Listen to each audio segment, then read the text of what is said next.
how long will it take for the Indian military industrial complex to mature? What other products and services could India export and achieve absolute monopoly on so as to become a civilizational giant? Well, military technology has nothing to do with being well, yeah, of course, it all goes hand in hand. You cannot become a strong civilization without having a powerful military industrial complex, which of course lends itself to you becoming an imperial power as well. But yeah, so how long will it take for the Indian military industrial complex to mature? Well, when it comes to certain sectors, it's already very greatly mature. When it comes to rocket technology, as in ISRO, it's definitely matured. It's been there for a long time. I think India has the capability within the next 5 years to develop uh, uh, the kind of rockets that SpaceX has. SpaceX, I think the first rocket flight was in 2006 or 2007, if I'm not mistaken. And in just 15 or so years, they've become, they are launching rockets almost every week. And they have already developed one of the most powerful rockets the world has ever seen, the Falcon, whatever it is. Yeah, the mothership or whatever. I think India has the ability and the know-how in ISRO to, within the next 5 years, to develop a rocket of that caliber. We have it. We just lack the funding. We just lack the political will for that. Uh, so when it comes to ISRO and space technology, rocket technology, I think we are already at a very mature phase. When it comes to missile technology, we are already extremely mature.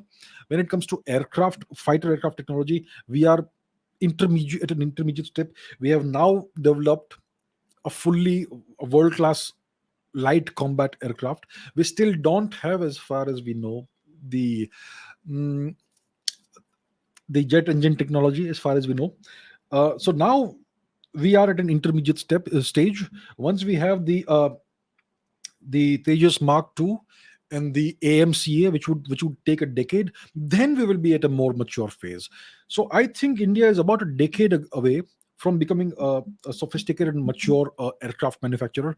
When it comes to other technologies like submarines and all, I think we already have production lines that we can leverage. Certain things we'll have to learn on our own. So I would say that instead of buying, we already have developed a nuclear submarine of our own, a whole class of nuclear submarines. We are able to build aircraft carriers on our own. So in various domains, we have various differing degrees of maturity. I think within a decade or so, India could be a very mature, could have a very mature military industrial complex. There are certain things India can manufacture on its own, like howitzers and whatnot. So yeah, we need to bring in the private companies into this, the private sector into this. There is so much capacity available in the private sector. So that's something that needs to be leveraged. I think within a decade, we could have a very mature military industrial complex. And we could become a major exporter of these things. We are already exporting weapons to Azerbaijan. We may be exporting the BrahMos missile to various nations. Various nations are interested. We are already exporting helicopters to various nations. We Even the LCA Tejas was in contention in various places, but certain strings were pulled at some places, and other South Korean light combat aircraft won at the end of the day. This is more political than actually based on your capabilities. So India needs to first start manufacturing all of its own weapons for its own purposes. Once you can do that, you can start exporting things. So I think we are about a decade or so away. So I'm very optimistic about this.